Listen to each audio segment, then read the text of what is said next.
বাংলাদেশে একের পর এক প্রবাসী ফুটবলার যুক্ত হচ্ছে। এতে করে বাংলাদেশের মান উন্নত হচ্ছে, বাংলাদেশের খেলা উন্নত হচ্ছে, বাংলাদেশের শক্তি বৃদ্ধি পাচ্ছে। যেমনটা আমরা দেখেছি জামাল ভুঁইয়া, যিনি ডেনমার্ক থেকে বাংলাদেশে এসেছেন এবং আসার পর তিনি কিন্তু এই মুহূর্তে বাংলাদেশের ক্যাপ্টেন, বাংলাদেশের অন্যতম সেরা ফুটবলার কিন্তু তিনি।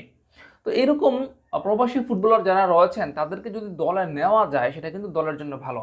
বাংলাদেশে যারা ফুটবল ভক্ত রয়েছে, আপামর জনতা রয়েছে, যারা সাধারণ ফুটবল ভক্ত, তারা কিন্তু চাচ্ছে দেশের বাইরে যেসব বিদেশি ফুটবলার রয়েছে ভালো খেলছে তারা যেন দেশে আসে।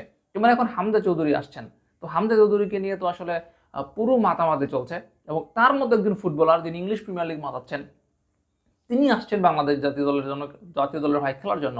স্বাভাবিকভাবে সেটা কিন্তু বাংলাদেশ দলের জন্য বাড়তি পাওনা এবং বাংলাদেশ ফুটবল ফেডারেশন চেষ্টা করছে এরকম প্রবাসী ফুটবলার যারা রয়েছে তাদেরকে দলের মধ্যে টানার।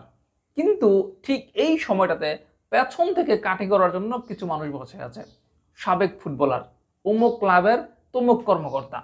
এই ধরনের মানুষজন এখন গণমাধ্যমে বলা শুরু করছে ভাড়াটে ফুটবলার দিয়ে নাকি বাংলাদেশ দল গোছানোর চেষ্টা করছে বা দল গঠন করার চেষ্টা করছে, এতে নাকি হিতে নাকি বিপরীত হবে।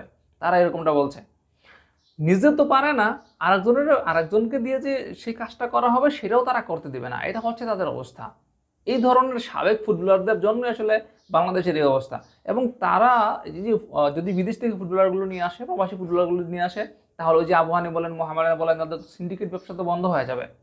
এখন তো দল ঘোষণা করলে অমুক ক্লাবের থেকে এতজন, তমুক ক্লাবের থেকে এতজন নিতেই হবে, তমুক ফুটবলারকে নিতেই হবে, এই সিন্ডিকেটটা তো বন্ধ হয়ে যাবে।